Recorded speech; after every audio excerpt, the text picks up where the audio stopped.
Morning guys, so it's a nice dry day, it's a bit cold, but off to work again. I'm trying to get there in an hour. I contemplated making this video or not making it and being able to listen to music, but I wanted to show you guys one of the slight variations on the routes to work.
The cars coming. So I had to go out so far into the road.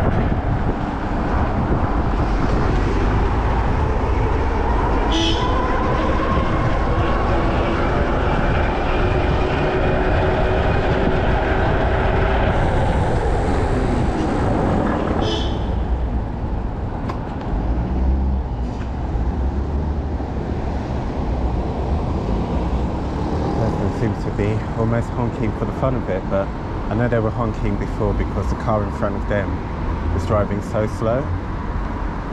You know, sometimes I think what it is, the person doesn't know exactly where they're going, and what they should probably really do is pull over somewhere, get their bearings, and kind of like know where they're going, opposed to driving really slow and holding everyone else up. I guess maybe it's easier said than done.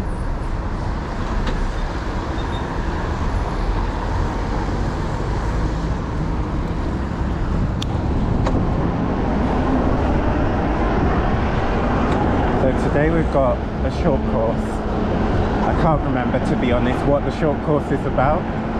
But I know that the course today is being taught by a teacher who actually runs the short course program. Or, well, she didn't used to, but the lady who used to, she left. She took redundancy from the college and she left. So this lady who is a teacher, she has taken over, I think, as interim. I don't know that she is permanently going to be the head of short courses at the college, the college I work at. But I got a message last night, which I only saw this morning, asking if I was coming in early to set up, and I'm thinking, I literally come in early every day, but I'm there at least usually half an hour before. Sometimes an hour before, actually an hour before the course, or no, not the course, before I start work. Her course starts at 11. I'm set to get there around about 9 o'clock. But I think, to be fair, I think she hasn't taught a course here in London for quite a while. So I know, especially like when teachers are new, they're quite nervous because they don't know what's what. And then you see, like, when they've done a course or two, they're a lot more relaxed. Sometimes they come in later as well, and they're a lot more confident about us as technicians.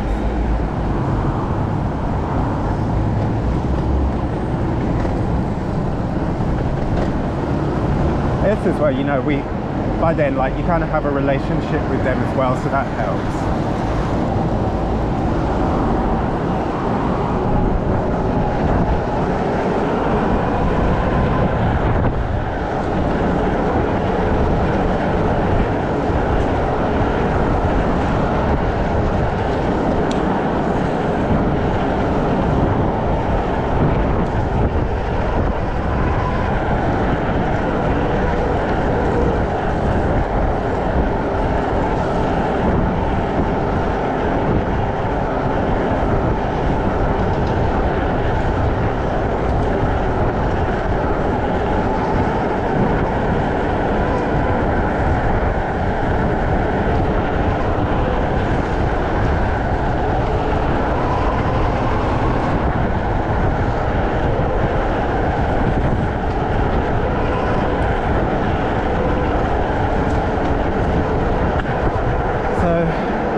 and forth from Taunton Heath to Bloomsbury in just under a year.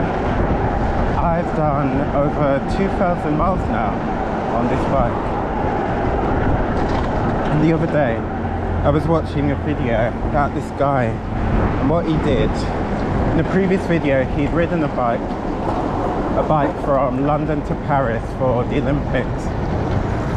But what he did for his next video was he bought an e-scooter and he rode from Paris to Monaco in, I think it was 8 or 9 days.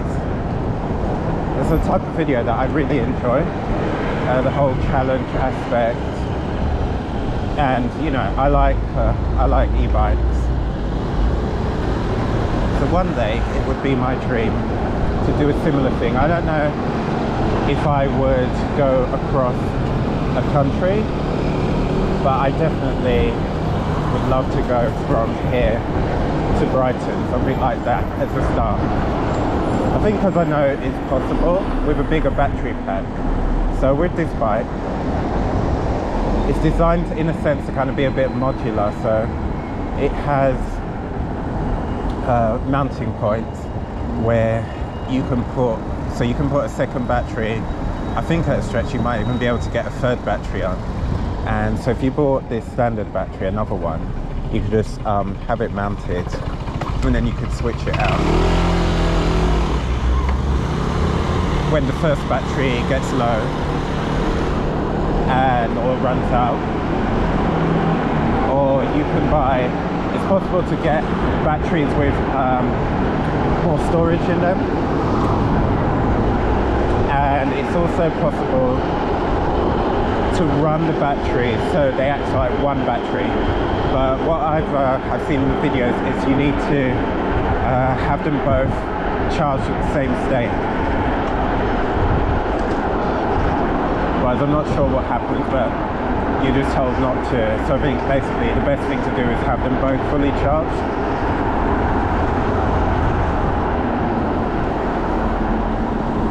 I think there's a friend that I have through having this bike. He lives somewhere in West Croydon, and we were commuting back on the same route, and we saw each other once I got this bike, and we became friends through having the same brand of bike. And he was saying that he gets about 50 miles and he'd gone down to Brighton.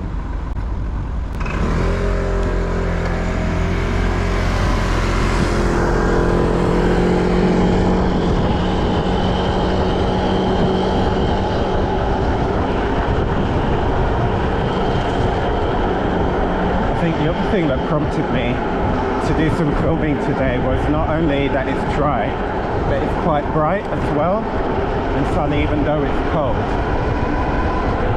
But, you know, when it's overcast, the footage, I mean, just with your eyes anyway, it's not the most attractive.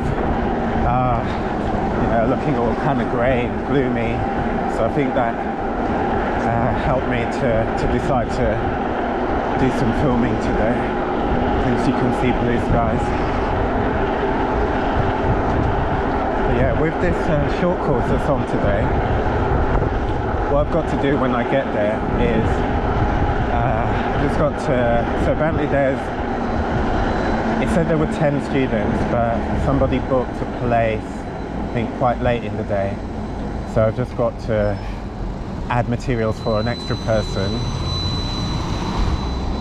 And I've got to make it look a lot neater, clean down the tables, put the materials out in front of the students. So each student has their own materials, so they haven't got to go to the main table where the teacher is and pick it up themselves. But yeah, one of the main things as well is the teacher asks for blotting paper. So they come in A1 sheets. So I think it said 1 per student, but she wants it cut down into A4. It's a shame that they can't just order blotting paper in A4 sheets, but maybe it's something that nobody really does. The nice thing as well today is it's my last working day of the week, and then I've got a long weekend off. and I've got annual leave on Monday, which is my birthday. So it would be nice to have that amount of time to recover from the week.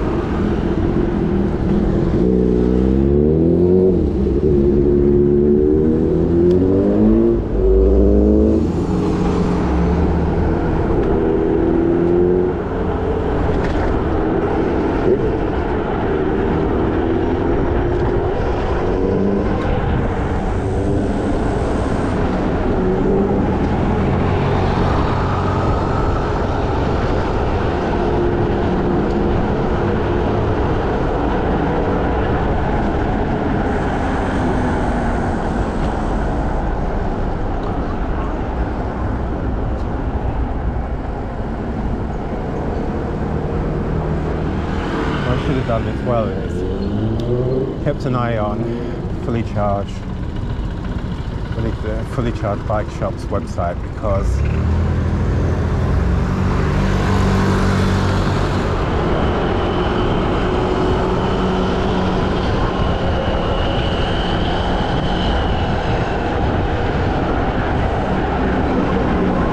I need them to do some repairs on the bike. So the button for the horn just one day fell off. Didn't even notice until I went to go and use it. Realised there was no button. It was working. You pushed it very hard, like what was underneath, and then it stopped working. I got a new controller.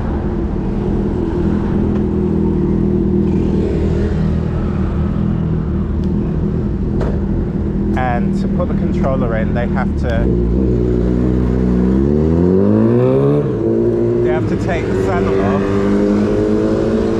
So they unscrew the saddle, but it seems that either they didn't put all the screws in, or they didn't tighten them properly, because I did notice a little tiny bit of looseness, which wasn't the case when I got the bike and I'd had it prior to them doing this new controller. And then one day the saddle was about to pivot from the furthest forward point of it.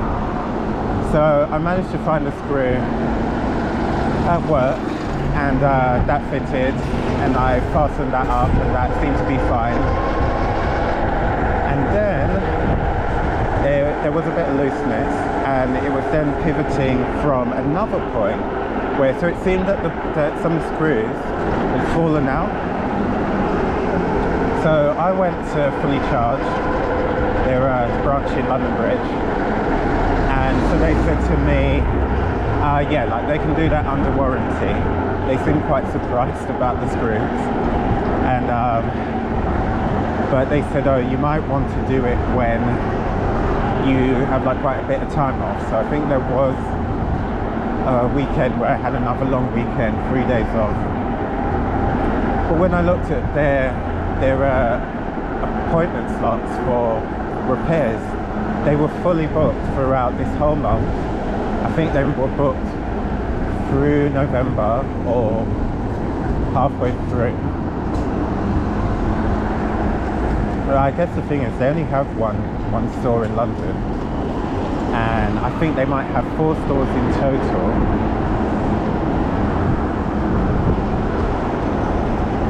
Across the whole of the UK.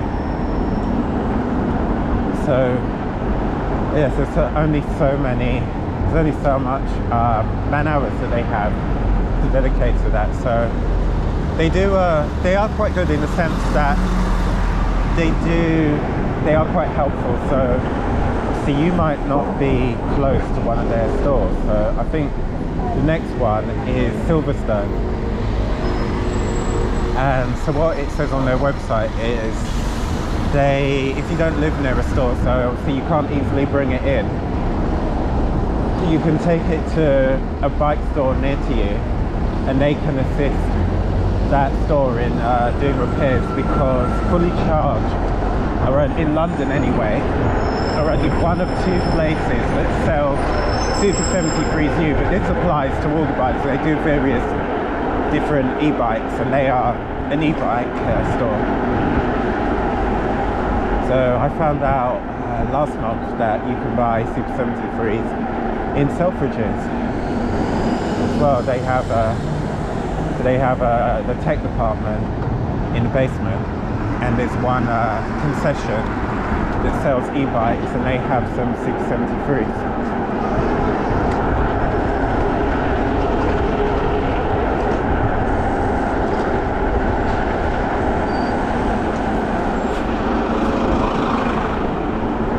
So it would be great to have a horn working, because it is quite prominent.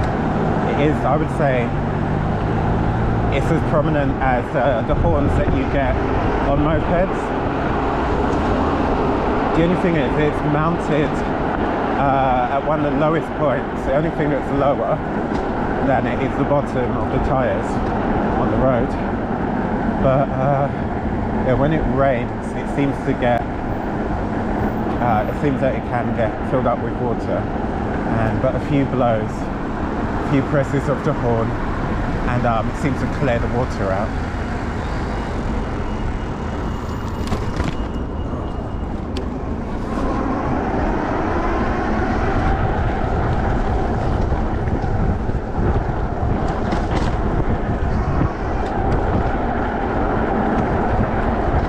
Yeah, it'd be really great to have a working horn at some point soon, because you might have seen in other videos, there's times when people are a bit distracted when they're crossing the road,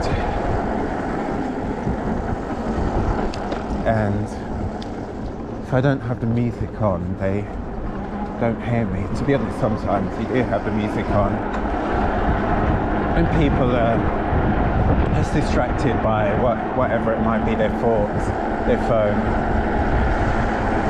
When you beep that horn, people realise, and even seen somebody jump, to be honest. What I guess I should do is get a bell, a bike bell. You know, like back in the day, there used to be cars that used to have two horns, and the idea was one was for the city and one was for the countryside. So the countryside one was a lot louder. I think it was a bit more like a foghorn, and the urban one was, it wasn't quiet, but it wasn't so loud. And I guess it was felt that it was a bit more decent in residential areas. You had lots of people around. So if I were to get a bike bell, you know, go ding ding, and it's not so aggressive necessarily. And then again, it depends on how you use your bell. If you're like dinging it constantly, it's quite aggressive, opposed to like ding ding.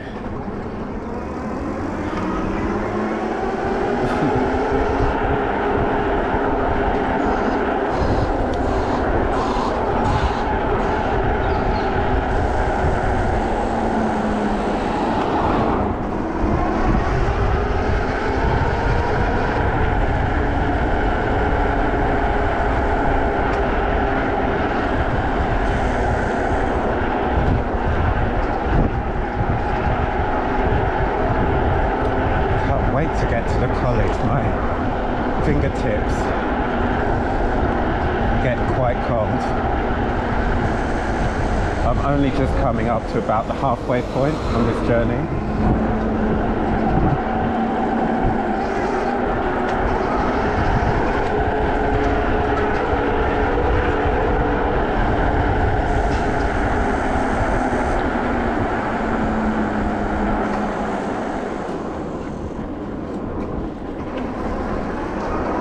Making these videos as well is literally just talking. That guy turned around,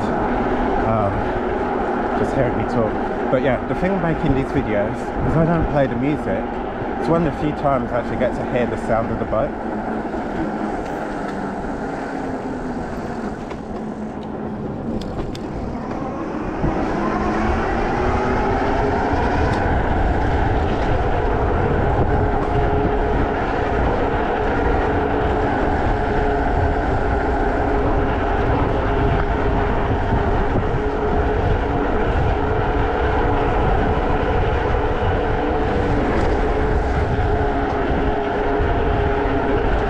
The other thing is, now I've been paid, I'm going to get some, I'm going to do my research, find out which glue I need to, which super glue I need to get to attach this quad lock adapter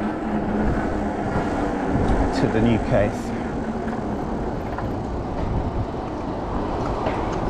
It's the thing I miss about not having the phone mounted up here on the handlebars is, you know, I can look down and see the time and know if I'm making good time based on the target time I want to get somewhere.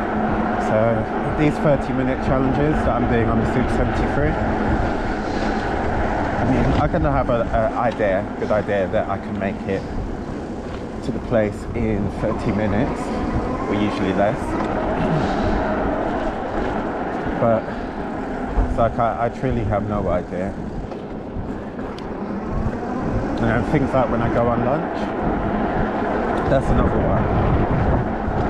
See, I can look down, it's just there in front of me, to see what time I set out.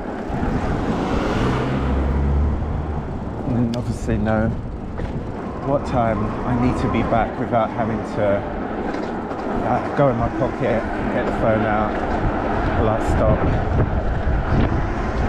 find somewhere to stop while I'm riding and look at it.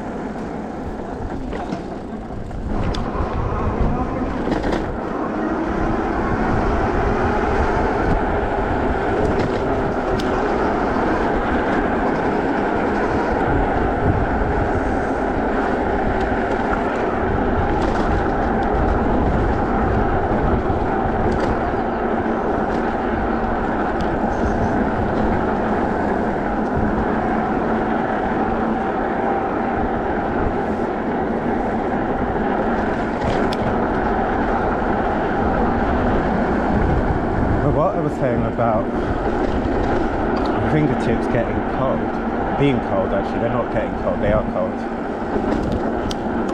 I believe you can actually get heated handlebar grips.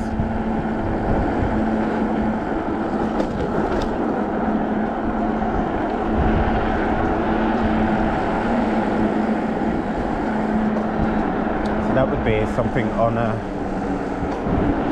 fantasy build I'd be quite interested in getting. I mean, it's not the number one thing on my list of what I want to get for this bike. One of the things I want to get is the basket that goes in the frame. When I think it looks, and specifically the one from Earth Labs. I just think it looks really good. There are other companies that do baskets, but I don't know that they don't look like they have the same capacity or fill the space. So I've had two people now walk along and stop and say to me, buddy, mate, your engine's dropped out, and then they're laughing their head off. That's made me chuckle a bit. I guess it's, you know what it is, because this bike looks like a mini motorbike as well, so probably like they're looking at it and thinking maybe like it's a moped, because you know, like you do get some mini, really like small motorbikes that literally are the size of this, and I don't know how powerful they are. They're probably classed as mopeds.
fully charged. They have a friend's referral scheme. I think I might have mentioned this before. And I looked at it and I thought you had to sign up somewhere and then you get like a referral code or a QR code. But I think it says that people just go in and give your email address, and then they get the discount or whatever reward it is, and you get what is it? You get I think you get like a voucher.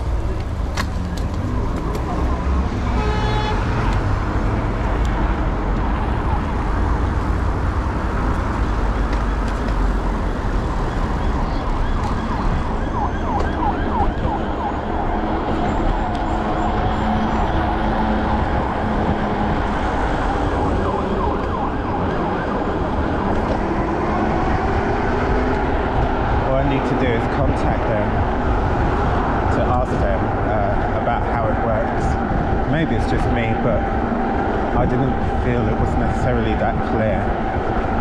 Maybe it's because of other such schemes, referral schemes, that I've seem to work like that there's a code. And then the code usually includes a person's name or whatever their channel is.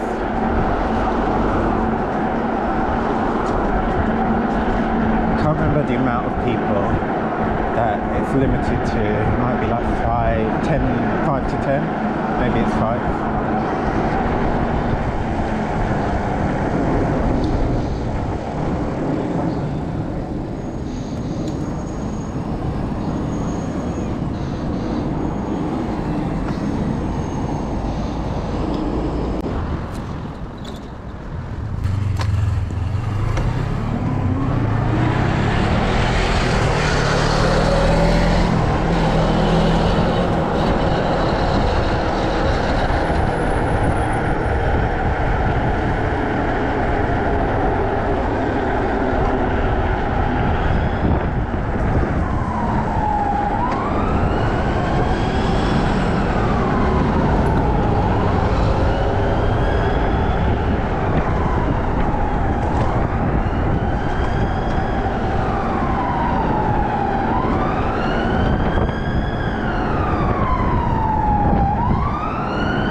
Sometimes you go on the bike lane, people don't realise you're there, and then see someone's walking very slow, and you're just kind of like behind them, just hovering.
got the Tate Britain here on the left, and this tower just behind the trees, Millbank Tower, used to be the headquarters of the Labour Party until 9/11, when they decided to leave,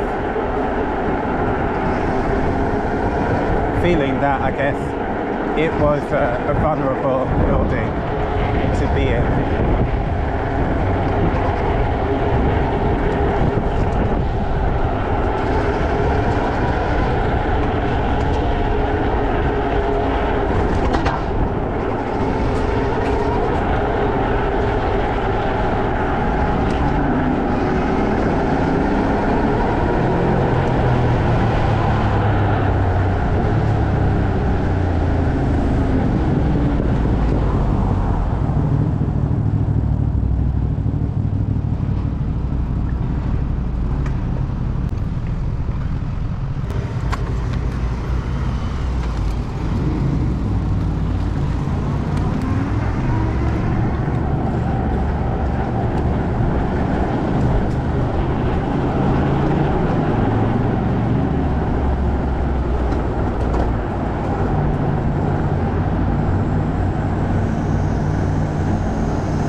About to come up on the right, we got the Houses of Parliament.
It was last week.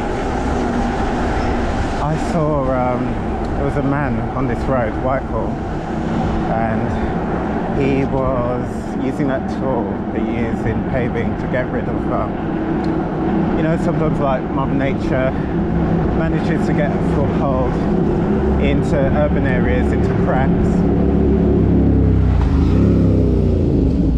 He was doing all of that. That's how this area always looks so well manicured.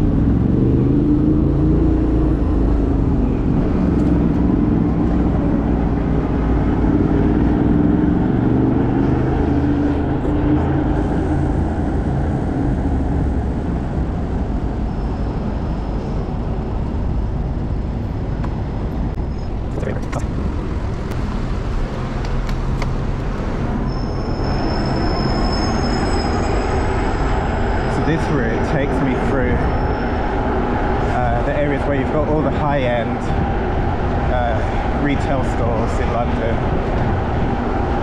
all close to them.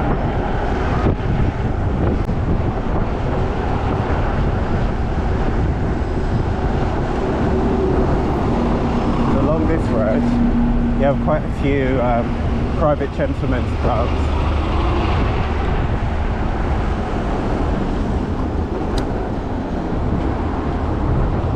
It also runs parallel with the Mall, which heads to Buckingham Palace if you're not familiar with the Mall.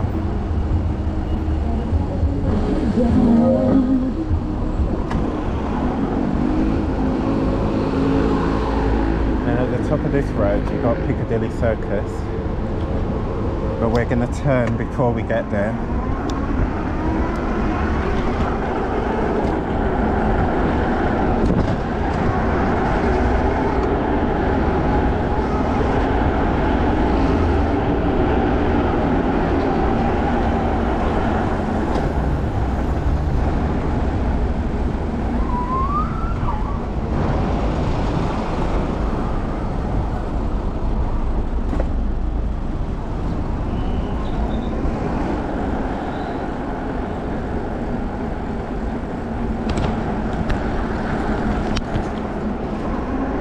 Sorry guys, I thought it wasn't filming, I couldn't see. So it is on the chest plate for the mount. You can usually see the red light that indicates that the GoPro is filming, but you couldn't see it, so I thought it had turned itself off.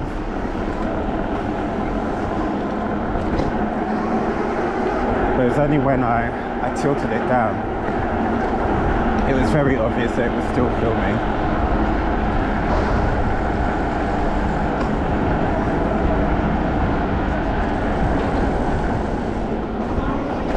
What I'm going to have to do as well is see if I can make some time when after work to do a video where I capture a lot of the Christmas lights. I do have one from a few years ago of Oxford Street, which I captured from the front seat upstairs on a double-deck bus. The funny thing is, because they haven't changed the lights for years,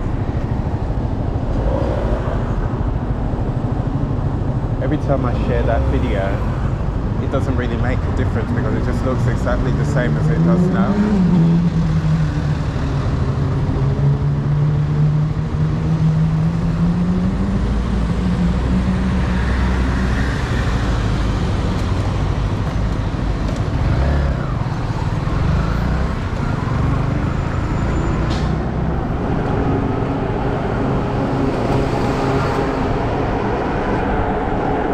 I'm a very happy guy because one of my favourite cars is just ahead of that moped, the Rolls-Royce Phantom 8.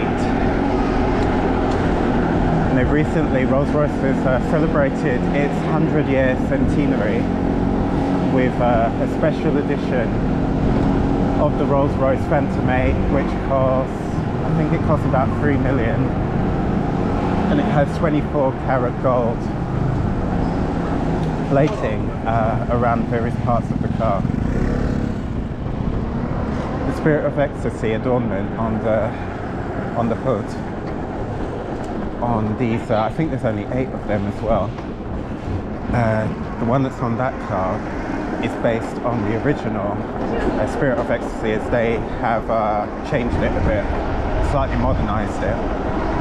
But I don't think the average person would notice the difference that much.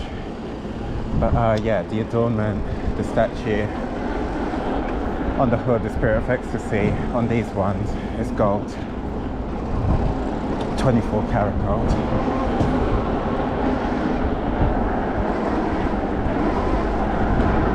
I saw a comment from somebody who said for that money you would think you would get like a coach built unique design.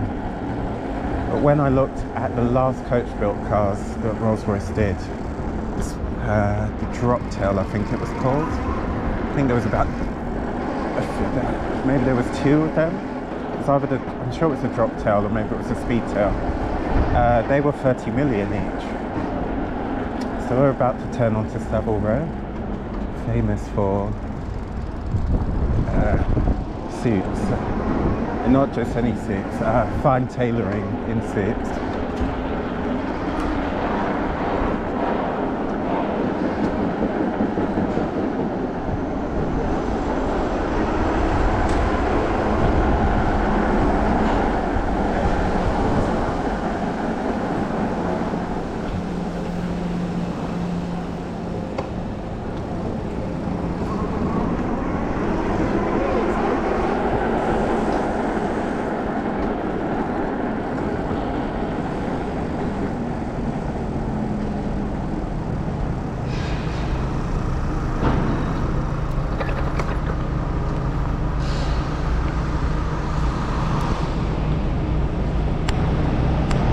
Another adjustment. Again, couldn't see if it was still filming or not.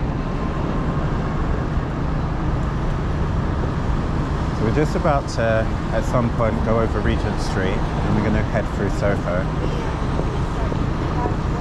and end up near the Tottenham Court Road, end of Oxford Street. And then in no time after that, we'll be at the college at work, enjoying the warmth, or at least I will be.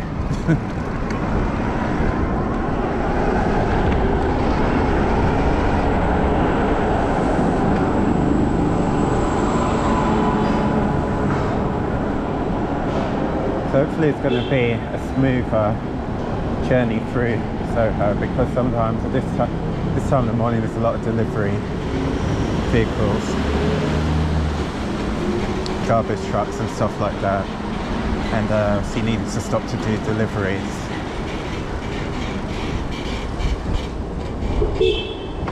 Like how this truck's parked here and this one's like, see, carefully creeping through, trying not to clip the mirrors. Slows us down a bit.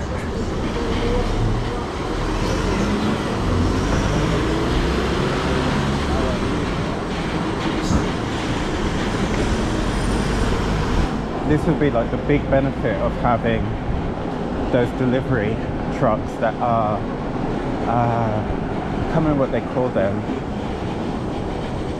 They're basically bicycles. They're like micro vans.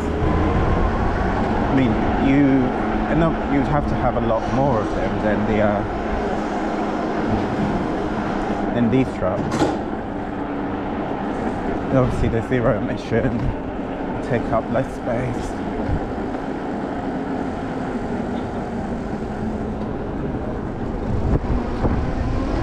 There is a plan also to pedestrianise parts of Soho. Okay, so they're, to pedestrianise Soho, and people did ask, what about the delivery vehicles and all of that, how would they get through? And I was like, you know, in pedestrianised areas in towns up and down the country, it doesn't mean that you can't have delivery trucks. Like in Croydon, the main shopping high street being pedestrianised since, I believe, somewhere around 1989. And all that happens mainly is the delivery trucks are restricted to early in the morning before the shops open, and after the shops are closed.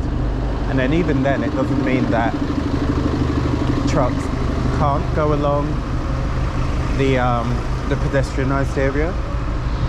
It just means that they have to go really slow, so there's a lot less risk of any collisions or any injuries to pedestrians. And often what they do as well is they put their hazard lights on as they're going along as well, to try and make themselves a lot more visible to pedestrians, with obviously amber lights flashing on and off.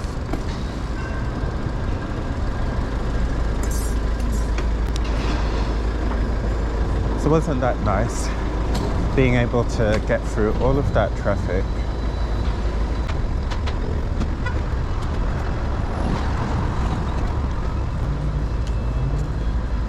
There's something wrong. Yeah. Thank you.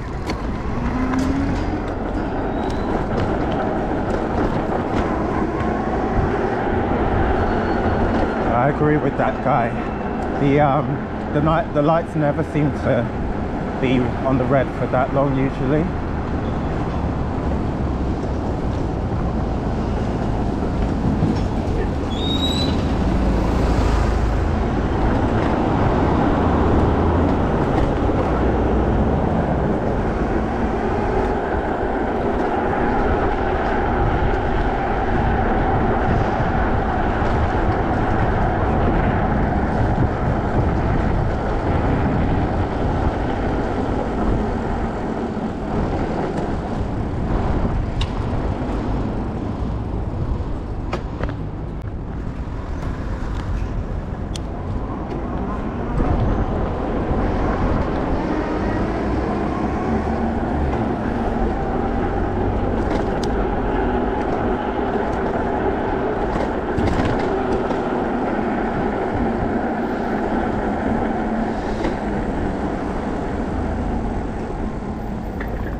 I know I mentioned that the super glue earlier, but yeah, I'll do a bit of research when I'm out at work, and then in my break I'll find a hardware store,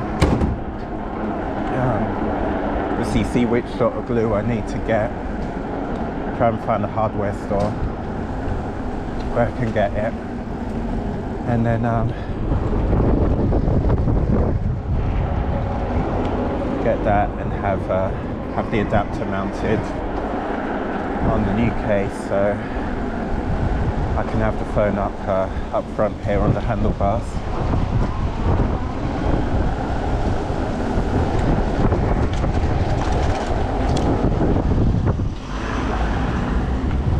I wonder if that guy thought I was trying to play chicken with him.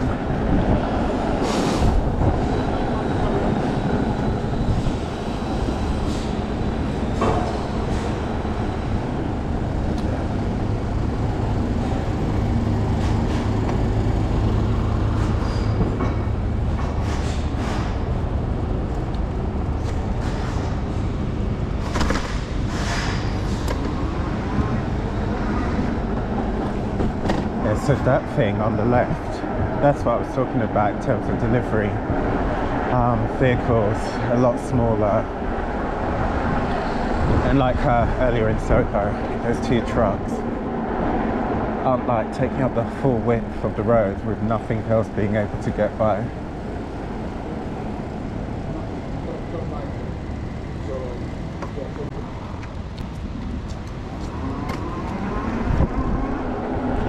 I don't know if I've ever captured it. I've ridden past it, but this building right in front is Senate House, and it's the one that in previous videos I've mentioned was used as a location in The Flash, starring Ezra Miller.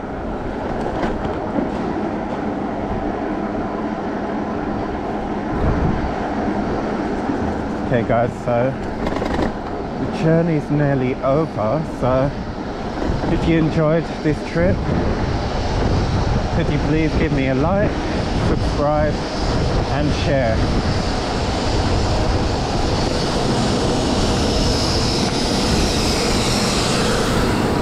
And for the sake of engagement, maybe put a fire emoji since it's so cold to make me feel nice and warm today. See you later guys, have a nice day.